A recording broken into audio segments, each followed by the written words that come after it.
El Palacio de Bellas Artes se erigía no solo como un edificio, sino como un monumento a la perfección artística de México. Sus entrañas de mármol de Carrara y su legendario telón de cristal Tiffany, una joya iridiscente que capturaba la luz y los sueños, imponían un silencio reverencial incluso antes de que sonara la primera nota. La atmósfera en la sala principal era densa, cargada con el peso de la historia y una exigencia casi divina. Cada butaca de terciopelo rojo parecía un juez esperando la excelencia.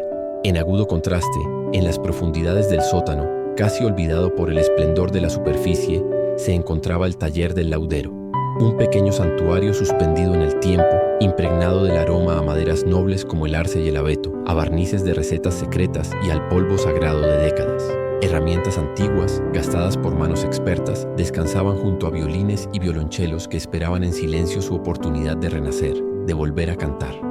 Sobre el escenario principal, la Orquesta Sinfónica Nacional ensayaba bajo una tensión que se podía cortar con el filo de una partitura. El aire vibraba no solo por la música, sino por el miedo. Y en el epicentro de ese huracán de disciplina se encontraba el maestro Javier Montes, una leyenda viviente de 68 años. Su cabello plateado y su impecable traje negro eran su armadura. Su postura no era la de un músico, sino la de un general a punto de entrar en batalla, y su batuta no guiaba, sino que ordenaba con una precisión marcial. Su mirada penetrante y gélida era capaz de despojar de toda confianza al músico más virtuoso, buscando no la belleza, sino la ausencia total de error. Cada miembro de la orquesta contenía la respiración, sus dedos moviéndose sobre cuerdas y teclas con un cuidado casi quirúrgico, temerosos de desatar la ira del titán que los dirigía. Faltaban apenas unos días para el estreno de una obra monumental, una sinfonía que pondría a prueba los límites de cada instrumento.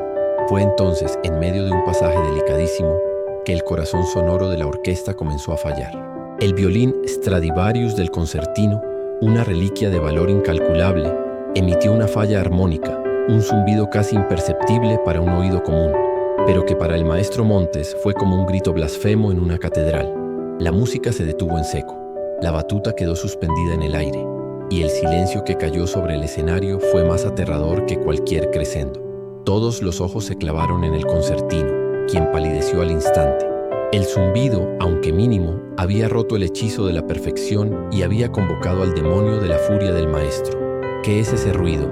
La voz de Montes resonó, baja y peligrosa, por todo el recinto. No esperó respuesta.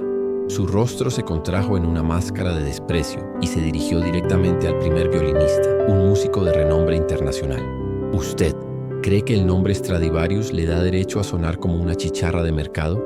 Años de dedicación, de sacrificio, para que vengas a insultarnos con esa basura sonora. No es digno de este escenario ni de ese instrumento. La humillación fue brutal, pública y despiadada. Cada palabra era un latigazo que despojaba al músico de su dignidad frente a sus colegas. El hombre, con décadas de experiencia, se encogió en su silla, su rostro enrojecido por la vergüenza, incapaz de articular una sola palabra en su defensa, mientras el maestro lo fulminaba con la mirada. Con un gesto imperioso, Montes exigió la presencia del artesano. Que venga don Mateo inmediatamente. Necesito a un maestro laudero, no a un aficionado. Pero la orden se topó con una realidad inesperada. Un asistente informó, con voz temblorosa, que don Mateo, el laudero mayor del palacio durante casi 50 años, estaba gravemente enfermo y no podía trabajar. En su lugar había enviado a su hija. Momentos después, una figura menuda apareció desde las sombras de las bambalinas. Era Elisa, de 24 años. Vestía una sencilla camisa de trabajo y pantalones manchados de barniz. Su presencia era silenciosa, casi invisible en la inmensidad dorada del escenario, un marcado contraste con la opulencia y el drama del momento. Caminó con paso lento pero firme hacia el centro de la tormenta que era el maestro Montes. Al verla aproximarse, la furia del maestro se transformó en una incredulidad insultante. La recorrió con la mirada de arriba abajo, juzgando su juventud, su ropa humilde, su aparente fragilidad. ¿Y usted quién es?, espetó. Antes de que ella pudiera responder, él estalló con un desprecio que hizo eco en todo el teatro vacío. Llamé a un maestro artesano, no a una niña. ¿Acaso su padre cree que esto es un juego? Este es el escenario más importante del país y ese es un Stradivarius, no un juguete de feria. Fuera de mi escenario ahora mismo antes de que arruine una reliquia histórica con sus manos inexpertas. Su dedo índice temblaba de rabia mientras apuntaba hacia la salida, sentenciando su expulsión sin siquiera darle la oportunidad de presentarse. La orden fue absoluta, la humillación total. El silencio del teatro era un abismo esperando a que Elisa se retirara derrotada. Sin embargo, ella no se movió.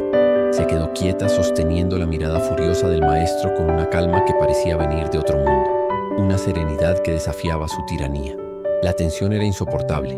El destino del concierto y el honor de muchas personas pendían de un hilo. Lo que sucedería en los siguientes segundos cambiaría todo para siempre. Si esta historia ya ha capturado tu corazón, suscríbete a nuestro canal para no perderte ni un solo momento y coméntanos desde qué ciudad o país nos estás acompañando en este viaje de emociones. Elisa no se inmutó ante la orden de expulsión. En su interior no había miedo, solo una profunda y serena certeza. Con una delicadeza que contrastaba violentamente con la furia del maestro, ignoró su presencia imponente y caminó lentamente hacia el concertino. El músico, un hombre llamado Miguel, aún temblaba de humillación, con la cabeza gacha y el rostro encendido. Ella se detuvo frente a él, y la orquesta entera contuvo la respiración, observando la escena como si fuera el acto más delicado de una ópera. No hubo una palabra de reproche ni de consuelo precipitado. Simplemente se quedó allí, su calma actuando como un bálsamo en la atmósfera tóxica que había creado Montes. Su silencio era más elocuente que cualquier discurso, una pausa que desarmó la agresión y centró toda la atención en el corazón herido del conflicto, el músico y su instrumento. ¿Me permite?, susurró Elisa. Su voz, aunque suave, se proyectó con una claridad asombrosa en la acústica perfecta del teatro. No era una pregunta desafiante, sino una petición genuina, llena de respeto. Miguel levantó la vista, sus ojos encontrando los de ella, y vio algo que no esperaba. No lástima, sino una profunda comprensión. Asintió sin palabras, como un autómata, y con manos aún temblorosas, le entregó la reliquia de 300 años. El intercambio fue solemne, un traspaso de confianza en medio del campo de batalla. En el momento en que el violín pasó a las manos de Elisa, el maestro Montes dio un paso adelante, a punto de estallar de nuevo, pero algo en la reverencia con la que ella tomó el instrumento lo detuvo en seco, obligándolo a ser un espectador más de lo que estaba a punto de suceder. Elisa acunó el Stradivarius en sus brazos. Sus manos, que para el maestro parecían inexpertas y sucias, se movieron sobre la madera con la familiaridad de una madre acariciando a su hijo. No lo inspeccionó como un objeto, buscando grietas o defectos técnicos. Cerró los ojos por un instante, sus dedos deslizándose sobre las curvas del barniz antiguo, sintiendo las vibraciones que el resto del mundo no podía percibir. Parecía estar escuchando un secreto que la madera le susurraba solo a ella. Los músicos de la orquesta se inclinaron hacia adelante en sus asientos fascinados. Habían visto a cientos de técnicos y lauderos manejar instrumentos valiosos, pero nunca habían presenciado una comunión tan íntima, tan profundamente personal. Era como si Elisa no estuviera sosteniendo un violín, sino el alma misma de la música. Después de un largo momento, abrió los ojos y su mirada se encontró directamente con la del maestro Montes. El desprecio en el rostro de él aún no se había disipado por completo, pero ahora estaba teñido de una desconcertante curiosidad. Con la misma voz serena y firme pronunció las palabras que harían temblar los cimientos del mundo de aquel hombre. «El violín no está roto, maestro», dijo, su voz resonando en el silencio absoluto. Hizo una pausa permitiendo que la afirmación se asentara, desafiando directamente el diagnóstico del aclamado director. Y luego añadió la frase que lo cambiaría todo. «Está de luto».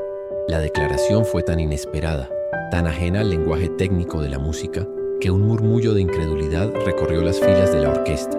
Sin esperar la inevitable explosión de Montes, Elisa se volvió hacia el concertino, Miguel, y le habló con una empatía que lo desarmó por completo. «Usted lo siente, ¿verdad?», le dijo suavemente. Siente el enojo en su mano derecha, la tensión en su hombro. Ha estado luchando contra el instrumento en lugar de respirar con él. Su mirada bajó hacia la mano del violinista que instintivamente se había cerrado en un puño. La madera lo siente todo. Absorbe su frustración, su miedo a la exigencia del maestro. No puede cantar si se le obliga a gritar. Y concluyó con una verdad tan simple como demoledora. La música no puede nacer del enojo.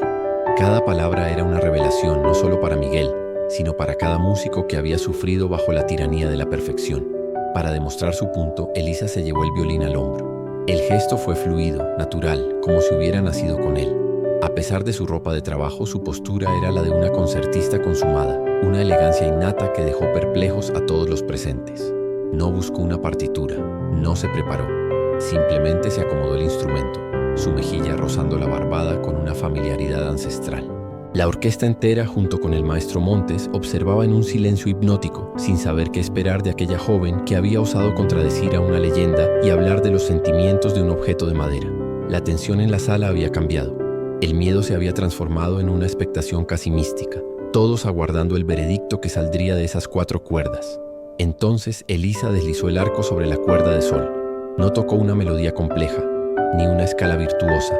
Tocó una sola nota, una única nota larga, sostenida, que emergió del violín con una pureza y una profundidad que heló la sangre de todos los presentes. El sonido no era simplemente perfecto en su afinación, estaba vivo. Llenó cada rincón del Palacio de Bellas Artes, vibrando no solo en el aire, sino en el pecho de quienes escuchaban. Contenía una melancolía insondable, una tristeza tan bella y devastadora que parecía encapsular todo el dolor y la belleza del mundo en una sola vibración. Era un lamento, una súplica y un consuelo, todo al mismo tiempo. Un sonido que trascendía la técnica y hablaba directamente al alma. El maestro Javier Montes se quedó petrificado en su podio. Su rostro perdió todo color. Su mandíbula se aflojó y la batuta se deslizó de sus dedos, cayendo sobre la tarima con un golpe sordo que nadie pareció notar. Estaba pálido, temblando, con los ojos fijos en Elisa, pero sin verla realmente. Aquella nota, aquel timbre específico cargado de un dolor sublime, había derribado el muro de contención que había construido alrededor de su corazón durante años. Era el sonido del alma, un eco exacto del lamento que producía el violonchelo de su esposa, Elena, la última vez que tocó para él antes de morir. La música, su refugio de perfección técnica, se había convertido en un arma emocional que lo había apuñalado directamente en el recuerdo más doloroso. La nota se desvaneció lentamente, pero el silencio que dejó atrás era profundo y pesado, cargado de una emoción que antes no existía. Ya no era el silencio del miedo, sino el de la revelación. Los músicos se miraron unos a otros con los ojos muy abiertos, compartiendo una comprensión tácita. Habían sido testigos de algo más que un diagnóstico técnico. Habían presenciado un acto de magia, de curación. Todos voltearon a ver al maestro esperando la explosión, el veredicto final. Pero Montes seguía inmóvil, un hombre roto en su pedestal, su tiranía despojada por una sola nota que había revelado la profunda fisura de su propia alma. El poder en la sala se había desplazado por completo. Con la misma serenidad con la que había comenzado, Elisa bajó el violín y se lo devolvió a Miguel. Sus ojos le ofrecieron un consuelo silencioso que el concertino aceptó con una leve inclinación de cabeza. Su trabajo allí había terminado. Sin decir una palabra más, se dio la vuelta y comenzó a caminar hacia la salida del escenario, con la misma dignidad silenciosa con la que había llegado. No buscaba aprobación ni reconocimiento. Su única intención había sido defender el alma de un instrumento y la dignidad de un músico. Para ella era un día más de trabajo en el taller familiar, sin ser consciente de que acababa de provocar un terremoto emocional en la vida del director de orquesta más temido de México. «Espere». La voz de Montes sonó extraña, ronca, despojada de su autoridad habitual. No fue una orden, sino casi una súplica, un hilo de voz que apenas logró cruzar el escenario. La palabra flotó en el aire, cargada de una vulnerabilidad que nadie en la orquesta le había escuchado jamás. Elisa se detuvo justo antes de desaparecer entre las cortinas de terciopelo. Se giró lentamente, su rostro sereno e inquisitivo esperando. El hombre que la había humillado y expulsado apenas unos minutos antes ahora la miraba con una expresión de desesperación y desconcierto, como un náufrago que divisa una tabla de salvación. El péndulo del poder había oscilado de forma definitiva y ahora era ella quien tenía el control. El sueño de Elisa siempre había sido el conservatorio. Desde niña, sus dedos habían encontrado consuelo y alegría en las teclas de un viejo piano y en las cuerdas de los violines que su padre reparaba. Su talento era un secreto a voces en el pequeño círculo de artesanos del palacio. Poseía un oído absoluto y una sensibilidad musical que superaba con creces la simple técnica. Había pasado noches enteras estudiando partituras a la luz de una lámpara de taller, soñando con dirigir su propia orquesta, con crear belleza en lugar de solo repararla. Había sido aceptada en la más prestigiosa academia de música del país con una beca completa, un logro que representaba la culminación de todos sus sacrificios y esperanzas, el boleto para salir de la sombra del taller. Pero el destino había tejido un plan diferente para ella. Justo un mes antes de que comenzaran las clases, la salud de don Mateo, su padre, comenzó a deteriorarse rápidamente. Una enfermedad degenerativa, lenta pero implacable, le fue robando la firmeza de sus manos y la fuerza de su cuerpo. El taller, un legado familiar que había servido a la orquesta por 3 generaciones, no podía simplemente cerrarse. Era su única fuente de ingresos y el orgullo de su padre. Con el corazón roto, Elisa tomó la decisión que definiría su vida. Renunció a su beca y a su sueño para convertirse en las manos de su padre, para mantener viva la tradición familiar y cuidarlo en su enfermedad. Cambió las salas de concierto por el olor a serrín y trementina, Su vida se convirtió en un delicado equilibrio entre el deber y la pasión. Durante el día era una artesana, aprendiendo los secretos más profundos de la laudería, un oficio que exige la paciencia de un santo y la precisión de un cirujano. Pero su verdadera habilidad no residía en las gubias o los formones. Poseía lo que su padre llamaba una audición empática, la capacidad casi mística de sentir la historia de un instrumento. Al tocar una madera, podía percibir las tensiones, las alegrías y las tristezas de quienes la habían tocado antes. Para ella, un violín no era un objeto, sino un diario viviente, un recipiente de emociones humanas que esperaban ser escuchadas y comprendidas. Era un don que la aislaba y la conectaba con el mundo de una manera única. Don Mateo, desde su silla en un rincón del taller, se había convertido en su mentor y su conciencia. Aunque sus manos ya no podían trabajar, sus ojos y su sabiduría guiaban cada movimiento de Elisa. «Nunca olvides, mija», le decía con voz débil, «que no reparamos madera, reparamos voces. Cada violín tiene un alma y una memoria. Tu trabajo no es solo pegar y barnizar, es escuchar lo que el instrumento necesita para volver a cantar su verdad». Estas lecciones forjaron en Elisa una filosofía que iba en contra de la búsqueda puramente técnica del mundo de la música clásica. Ella no buscaba la perfección, sino la autenticidad, la emoción pura que se esconde en las fibras de la madera. A pesar de su inmenso talento y dedicación, la situación económica era precaria. El taller de Bellas Artes era más una institución de prestigio que un negocio lucrativo. Los pagos de la orquesta a menudo se retrasaban y los músicos independientes rara vez podían permitirse el costo de una reparación artesanal de alta calidad. Sobrevivían con lo justo, gracias a la reputación de don Mateo y a la incansable labor de Elisa. Esta lucha constante le dio a Elisa una humildad y una fortaleza que la hacían inmune al boato y la arrogancia del mundo exterior. No le impresionaban los nombres famosos ni los instrumentos caros. Le importaba la música y la gente que la creaba, la honestidad del arte por encima de todo. Para la mayoría de los músicos y el personal del palacio, ella era simplemente la hija del laudero, una presencia silenciosa y trabajadora que iba y venía de los sótanos, siempre con un estuche de instrumento en la mano o una mancha de barniz en la mejilla. Su juventud y su naturaleza reservada eran confundidas con inexperiencia o falta de conocimiento. Nadie, excepto su padre y unos pocos amigos cercanos, conocía la profundidad de su talento ni el sacrificio que había hecho. Era una figura invisible, una artesana en un mundo de artistas, subestimada y pasada por alto. Pero en ese escenario, bajo la mirada atónita de toda la orquesta, su invisibilidad se había hecho añicos para siempre. La palabra espere del maestro Montes todavía flotaba en el aire cargado de emociones. Elisa se detuvo por completo y se giró para enfrentarlo. No había triunfo en su rostro ni resentimiento, solo una calma expectante. Se había enfrentado a la humillación con dignidad y ahora se enfrentaba a la rendición del maestro con la misma compostura. En ese instante no era la joven aprendiz del sótano, sino una maestra que, sin buscarlo, había comenzado a dar la lección más importante de la vida de Javier Montes. El gran director, el hombre que controlaba cada matiz del sonido, se había quedado sin palabras, enfrentado a una verdad que no podía dirigir con su batuta. La mente de Montes era un torbellino. La nota de Elisa no solo había evocado un recuerdo, había demolido la fortaleza que él había pasado años construyendo. De repente, vio el rostro de su esposa, Elena, sentada en su estudio, con su violonchelo entre las rodillas. Recordó su risa, la forma en que cerraba los ojos cuando una melodía la transportaba y cómo le decía: «Javier, la perfección es el enemigo de la pasión. La música vive en el latido imperfecto del corazón». Él se había burlado de su romanticismo, obsesionado con la precisión metronómica, con la ejecución impecable que le ganaba el aplauso de los críticos, pero que dejaba a Elena con una sonrisa triste. La muerte de Elena, repentina e injusta a causa de un cáncer fulminante, lo había destrozado. El silencio que dejó su violonchelo fue ensordecedor. Incapaz de procesar el dolor, Montes hizo lo único que sabía hacer. Se refugió en el control absoluto. Si podía dominar cada nota, cada silencio, cada respiración de 100 músicos, entonces podría dominar el caos de su propio sufrimiento. La música dejó de ser un lenguaje de emoción y se convirtió en una disciplina matemática, un santuario libre de la vulnerabilidad que lo había dejado devastado. Su tiranía no era maldad pura, sino el mecanismo de defensa de un hombre aterrorizado por volver a sentir. Y ahora, esta joven, Elisa, con sus manos de trabajadora y su mirada sabia, le había mostrado un espejo de su alma. En su calma, él vio la pasión de Elena. En su entendimiento del luto del violín, vio la filosofía de vida de su esposa. Era a la vez aterrador y extrañamente reconfortante.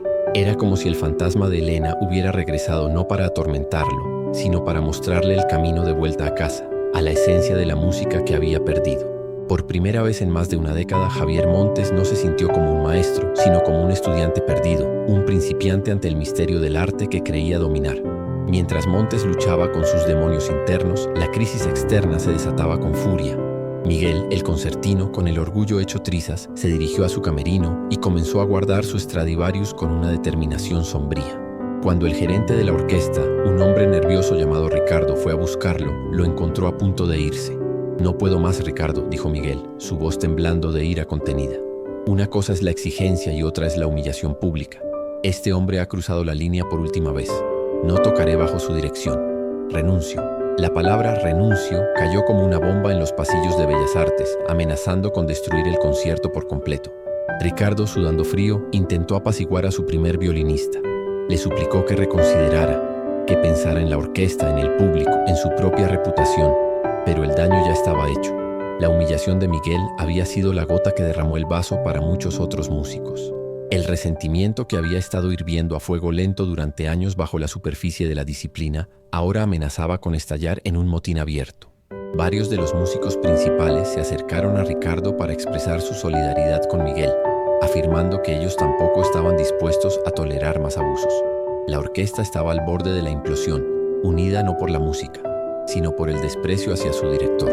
Las malas noticias viajan a la velocidad de la luz en el cerrado mundo de la alta cultura. El rumor del desastroso ensayo, la humillación del concertino y su posible renuncia llegó rápidamente a oídos de los patrocinadores de la gala. Don Fernando Alcázar, un magnate industrial y principal mecenas de la orquesta, llamó personalmente al director del Palacio de Bellas Artes, su voz gélida y cortante al otro lado de la línea. No se anduvo con rodeos. Había invertido demasiado prestigio y dinero en ese evento como para que se viera empañado por lo que él llamó los berrinches de diva de su maestro estrella. La amenaza era clara y directa. «Escúcheme bien», dijo don Fernando, su tono sin dejar lugar a la negociación. «Mi empresa ha donado 5 millones de pesos para esta gala benéfica. No voy a permitir que mi marca se asocie con un escándalo de maltrato laboral y un posible fracaso artístico. O Montes controla la situación y nos da un concierto memorable. O retiro mi patrocinio y me aseguraré de que todo el mundo sepa por qué. Tiene 24 horas para arreglar este desastre». La llamada terminó dejando al director del palacio con un ultimátum que ponía en jaque no solo el concierto, sino la estabilidad financiera de la orquesta para toda la temporada. La presión sobre Montes se había vuelto insoportable. Atrapado entre sus propios fantasmas resucitados, un concertino en rebelión, una orquesta al borde del motín y la amenaza de un desastre financiero, Javier Montes se sintió completamente acorralado. Su mundo, tan meticulosamente controlado, se desmoronaba a su alrededor. En un acto de desesperación, hizo algo que nunca antes había considerado. Pidió a un asistente que buscara a la hija del laudero y la llevara a su oficina. El espacio era un reflejo de su personalidad. Minimalista, impecable y frío, con paredes blancas adornadas únicamente con premios y reconocimientos enmarcados. Cuando Elisa entró, la calidez y el desorden de su taller parecieron entrar con ella, desafiando la esterilidad del lugar. El gran maestro Javier Montes, el hombre de las palabras afiladas y las órdenes incuestionables, no sabía qué decir. Se sentó detrás de su enorme escritorio de caoba, un rey destronado en su propio castillo. Elisa permaneció de pie, esperando en silencio, sin mostrar ni una pizca de la intimidación que la mayoría de la gente sentía en su presencia. Después de un largo e incómodo silencio, él finalmente habló, su voz desprovista de su arrogancia habitual. «El violín», comenzó sin poder mirarla a los ojos. ¿A qué se refería con luto? La pregunta era una confesión de ignorancia, un reconocimiento de que ella poseía un conocimiento que él no entendía. Elisa no respondió con términos técnicos de acústica o física. Le habló con el lenguaje que había aprendido de su padre y de la madera misma. Los instrumentos maestros son como las personas, guardan recuerdos en sus fibras. El enojo, la alegría, la tristeza, todo deja una marca. Ese Stradivarius ha vivido más de 300 años. Ha pasado por guerras, revoluciones, ha sido tocado por artistas que amaron y sufrieron profundamente. A veces una emoción del presente puede despertar una memoria del pasado que está dormida en la madera. El enojo de Miguel simplemente despertó una vieja tristeza que ya vivía dentro del violín. No se trata de afinar las cuerdas, se trata de consolar su alma. Montes la escuchaba, fascinado y desconcertado. Era una filosofía tan ajena a su mundo de precisión y técnica que parecía proveniente de otro planeta. Sin embargo, en el fondo de su corazón devastado, sus palabras tenían un sentido profundo. Desesperado, humillado por tener que pedir ayuda, le hizo una petición impensable. Tiene que hablar con Miguel. Él no me escuchará. Se niega a tocar. No era una orden, sino una súplica. No podía admitir su propio error.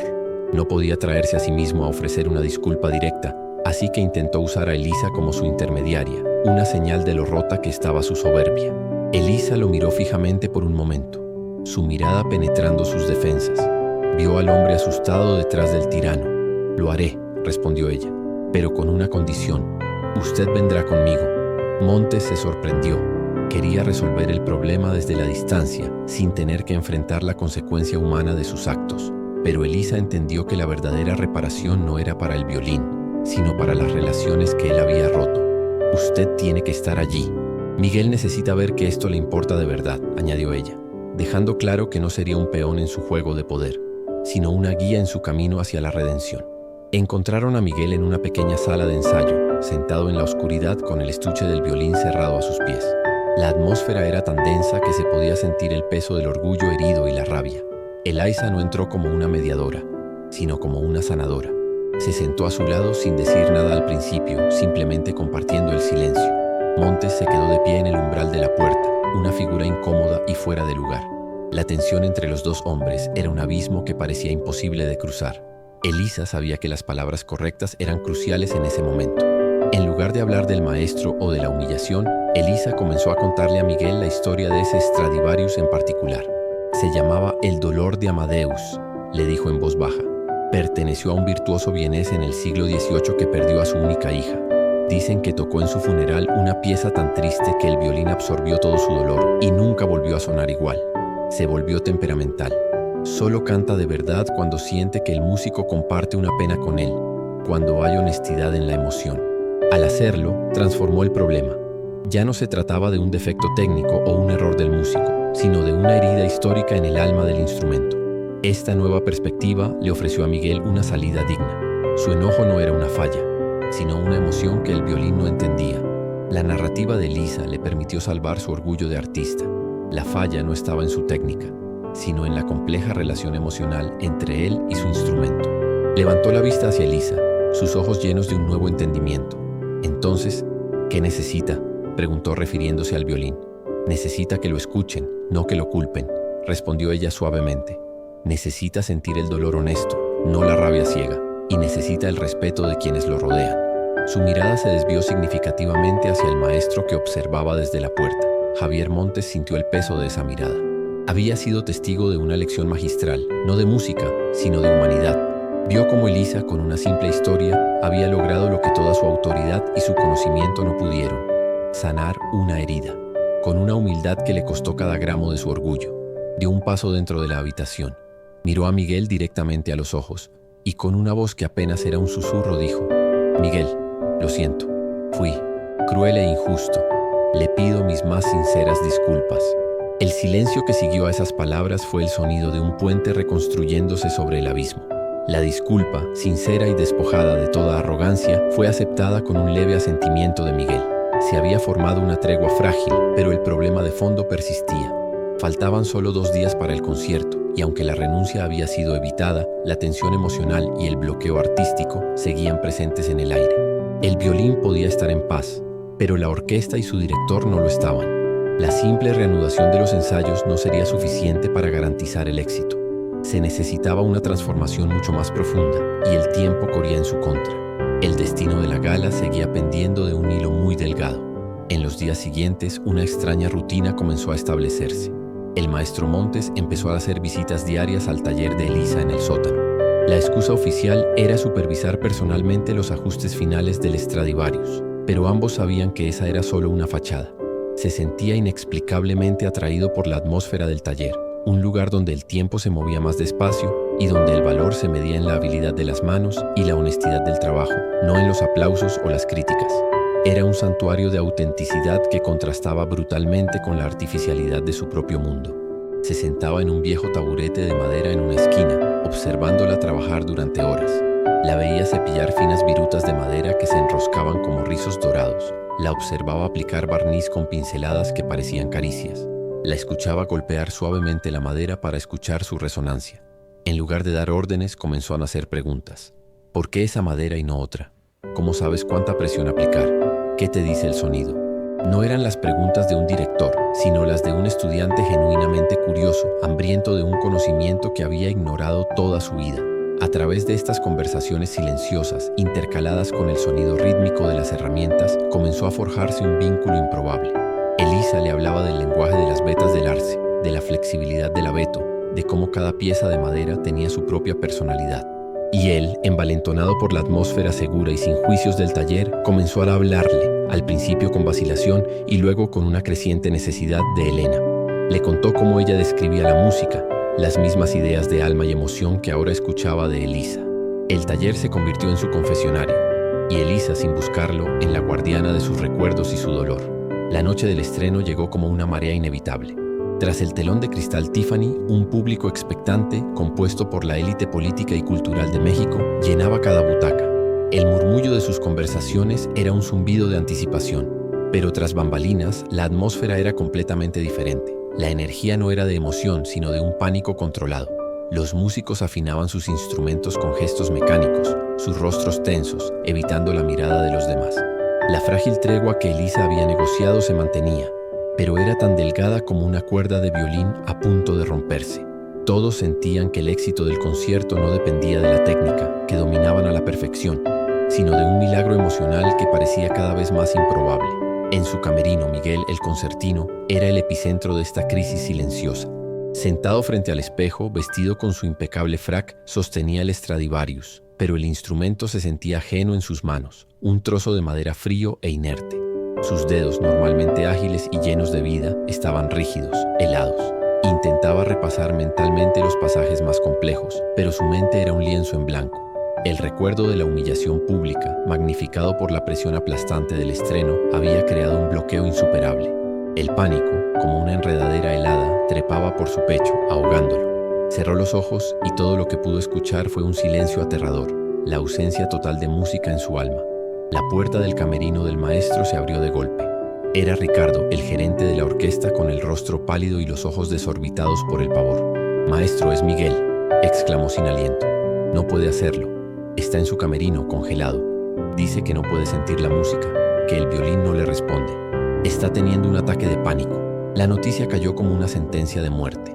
Faltaban menos de 10 minutos para la tercera llamada. Un concierto sin su primer violinista era un desastre inconcebible, una catástrofe que significaría el fin de la reputación de la orquesta y muy probablemente de la carrera de Montes. La crisis externa había alcanzado su punto de ebullición. Por un instante, el viejo Javier Montes resurgió. Una oleada de furia glacial recorrió sus venas. Su primer instinto fue marchar hacia el camerino de Miguel, derribar la puerta si era necesario y arrastrarlo al escenario por la fuerza, obligarlo a tocar aunque fuera con el alma rota. Era el método que siempre había conocido, la disciplina a través del miedo, la voluntad impuesta sobre la debilidad. Pero entonces su mirada recorrió su propia oficina, fría, solitaria, llena de trofeos que de repente le parecieron vacíos. Y en su mente apareció la imagen del taller de Elisa, la calidez de la madera, el olor a barniz y la paz que había sentido allí. Comprendió en un instante que su vieja ira solo terminaría de romperlo todo. Tomó una decisión, una que desafiaba toda lógica y protocolo. Para el completo asombro de Ricardo, Montes no se dirigió hacia el camerino de Miguel. No llamó a ningún asistente ni dio ninguna orden. Simplemente se dio la vuelta y con una urgencia que nadie le había visto nunca, caminó a paso rápido hacia la puerta de servicio que conducía a las escaleras del sótano. «Maestro, ¿a dónde va? El público está esperando», gritó Ricardo siguiéndolo. Pero Montes no respondió. Cada paso hacia abajo, alejándose del glamour del escenario, era un acto de rendición, un peregrinaje hacia la única persona que sabía que podía ayudarlo a sanar, no el concierto, sino a sí mismo. Encontró a Elisa en el taller, barriendo silenciosamente las virutas de madera del suelo. Estaba iluminada por la luz cálida de una única lámpara, creando una escena de una serenidad casi pictórica. Para ella, era el final de un día de trabajo como cualquier otro. El caos, el pánico y el glamour del mundo de arriba parecían no existir en su pequeño santuario de paz.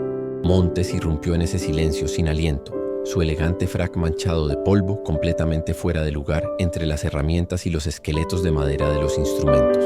Se detuvo en el umbral, su imponente figura ahora reducida por la desesperación.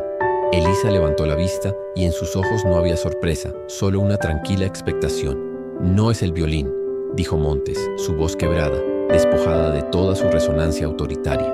Las palabras salieron con dificultad, cada una de ellas un pedazo de su orgullo desmoronándose. «Soy yo, el que está roto soy yo». Se acercó a ella, sus ojos suplicantes, la mirada de un hombre que finalmente admite su propia derrota. «Elisa, por favor, enséñeme a escuchar otra vez».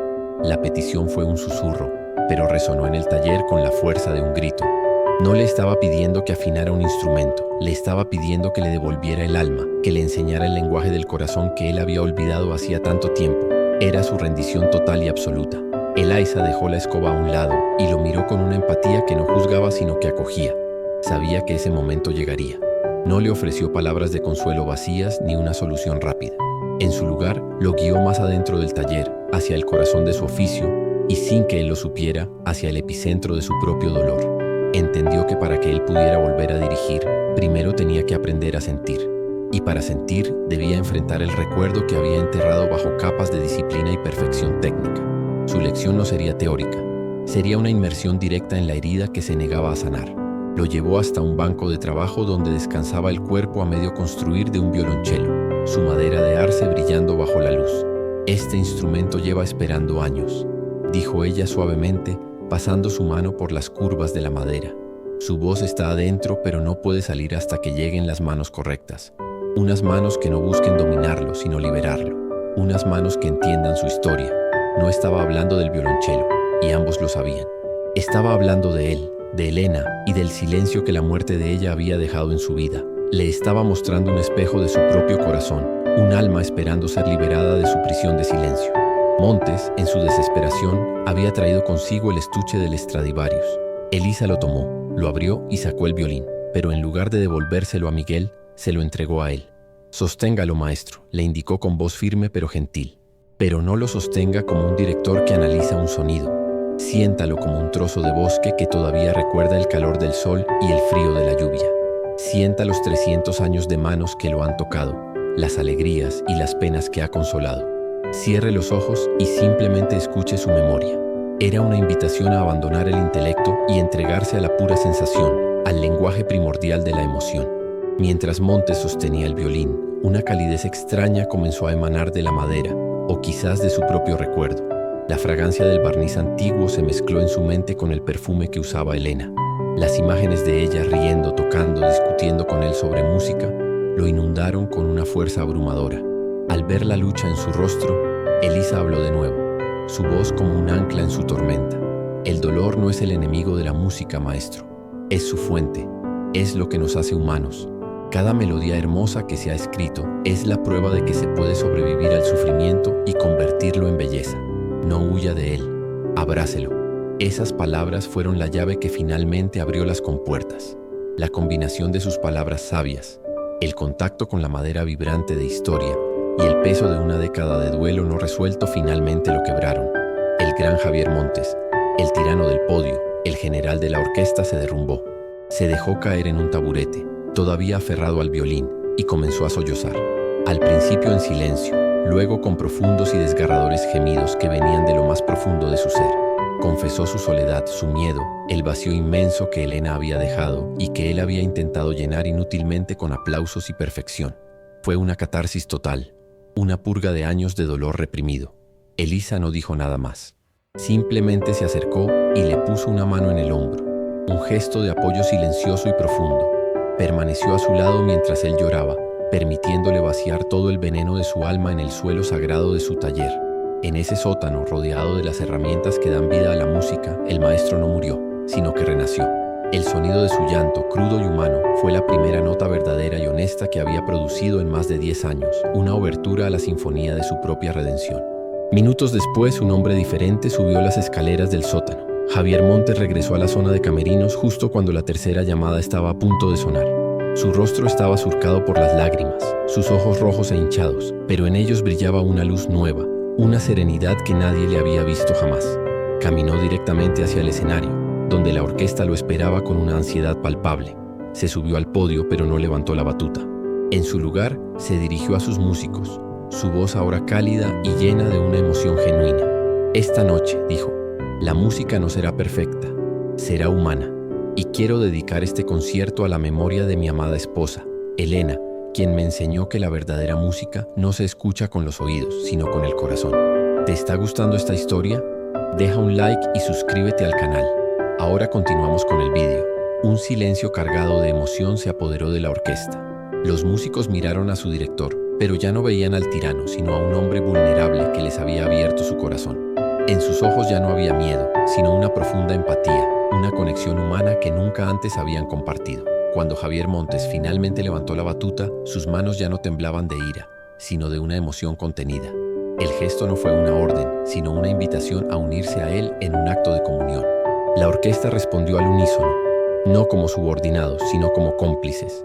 El primer compás no nació del miedo a la perfección, sino del deseo compartido de contar una historia, de honrar un dolor y celebrar la belleza que puede nacer de él. La ejecución de esa noche pasó a la historia de la música en México. No fue, ni de lejos, la más perfecta que la orquesta había ofrecido. Hubo una entrada anticipada de los metales, una ligera vacilación en la sección de cuerdas durante un pasaje complicado, pero a nadie le importó. Por primera vez, la Orquesta Sinfónica Nacional no tocó con una precisión robótica, sino con un corazón desbocado. Cada nota estaba impregnada de una pasión cruda, de una honestidad brutal. El violín de Miguel no solo cantaba, lloraba, gritaba de alegría, suspiraba de anhelo. Contaba la historia no solo del compositor, sino la de cada persona en ese escenario y en ese público. Era el sonido de almas humanas conectándose a través de la vibración del aire. La transformación más asombrosa fue la del propio maestro. Su cuerpo, antes rígido y marcial, ahora se movía con la música. Se inclinaba hacia los violonchelos en los pasajes melancólicos. Se alzaba con los violines en los crescendos triunfales. Cerraba los ojos, no para concentrarse en la partitura que sabía de memoria, sino para sentir las texturas y los colores del sonido. No estaba dirigiendo a 100 músicos. Estaba bailando con el fantasma de su esposa. Estaba conversando con su propio dolor, transformándolo en algo sublime. La batuta ya no era un arma de control, sino una extensión de su alma renacida, un pincel con el que pintaba en el lienzo del silencio, guiado por fin por la emoción y no por la técnica. Cuando la última nota de la sinfonía se desvaneció, un silencio absoluto y profundo cayó sobre el Palacio de Bellas Artes. No fue el silencio protocolario que precede a los aplausos, fue un silencio sagrado, un instante colectivo en el que 2000 almas procesaban la abrumadora belleza y la humanidad de lo que acababan de presenciar. Y entonces el silencio se rompió, no con un aplauso, sino con una explosión, una ovación atronadora, visceral, que hizo vibrar los cimientos de mármol del teatro. La gente se puso de pie, no por obligación, sino por un impulso incontenible. Había gritos de ¡bravo!, pero sobre todo había lágrimas en los rostros de hombres y mujeres por igual. Aquel no había sido un concierto, había sido una catarsis. En las semanas y meses que siguieron, el cambio en Javier Montes fue tan radical que se convirtió en leyenda. La tiranía se disolvió, reemplazada por una paciencia y una generosidad que nadie creía posibles. Comenzó a llegar temprano a los ensayos para conversar con sus músicos, preguntándoles por sus familias, por sus inquietudes. Sus indicaciones ya no eran órdenes, sino diálogos. Hablaba del color de una frase, de la emoción detrás de un silencio, del alma de la música. La orquesta, liberada del yugo del miedo, floreció. Se convirtieron en una verdadera familia musical, unida por el respeto y el amor a su arte, y su sonido alcanzó nuevas cumbres de expresividad y belleza. Montes comprendió que su transformación no habría sido posible sin la sabiduría silenciosa de Elisa. Se dio cuenta de que el arte de ella y el de cientos de lauderos anónimos en todo México era un tesoro invaluable que estaba en peligro de extinción, ahogado por la falta de recursos y el olvido. Vio con claridad que la música no solo nace en los grandes escenarios, sino en los talleres humildes y polvorientos como el de ella. Decidió que su legado no serían las grabaciones perfectas ni los aplausos, sino algo mucho más duradero.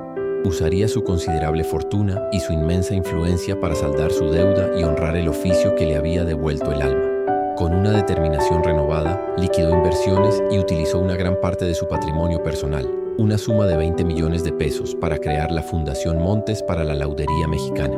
La misión de la fundación era clara y ambiciosa: rescatar, preservar y promover el arte de la construcción y reparación de instrumentos en México. El programa ofrecería becas completas a jóvenes talentosos de comunidades con tradición artesanal, como Paracho en Michoacán, financiaría la compra de herramientas especializadas y maderas finas y organizaría talleres impartidos por maestros artesanos de todo el mundo. Era un proyecto para asegurar que las futuras generaciones de músicos tuvieran instrumentos con alma. El anuncio se hizo en una rueda de prensa en el mismo escenario donde todo había comenzado. Frente a los medios de comunicación más importantes del país, Montes relató la historia de su transformación, sin omitir su arrogancia ni su dolor. Y entonces, en el momento culminante, pidió que subiera al escenario la directora de la nueva fundación. No la presentó como la hija de don Mateo, ni como la joven que arregló el violín. Con la voz llena de respeto y admiración, la presentó como la maestra laudera Elisa Vargas, la mujer que me enseñó que la verdadera sabiduría no grita, sino que susurra desde el corazón de la madera. El taller del sótano, antes oscuro y olvidado, fue completamente renovado y ampliado con los primeros fondos de la fundación. Se convirtió en un centro de enseñanza de vanguardia, pero conservando el espíritu y la calidez del viejo taller. Se llenó de jóvenes aprendices que escuchaban con devoción a Elisa, quien les enseñaba no solo a calibrar un puente o a barnizar una tapa, sino a escuchar la historia que cada instrumento quería contar. Don Mateo, sentado en su silla en un rincón, observaba todo con los ojos anegados en lágrimas de orgullo, viendo cómo el sueño de su vida y el legado de su familia florecían y se aseguraban para siempre en las manos de su talentosa hija. En su discurso, Montes resumió la poderosa lección que había aprendido, una moraleja que resonó en todos los presentes. «Pasé mi vida buscando la nota perfecta», confesó, sin darme cuenta de que la perfección técnica, sin un alma que la sustente, es solo ruido. El verdadero arte, como la vida misma, no nace de la ausencia de errores, sino de nuestra vulnerabilidad, de las cicatrices que nos deja el dolor y de la conexión emocional que nos hace humanos. La historia de su redención y del ascenso de Elisa se convirtió en un faro de esperanza, un poderoso recordatorio de que la humildad para aprender y la bondad para sanar son las notas más importantes en la sinfonía de la vida. ¿Han hecho algún gesto de bondad que cambió una vida? Dejen un corazoncito si creen que el amor es más poderoso que cualquier riqueza. Suscríbanse para más historias de segundas oportunidades. Comenten, el amor no tiene precio si ustedes también creen en la bondad humana.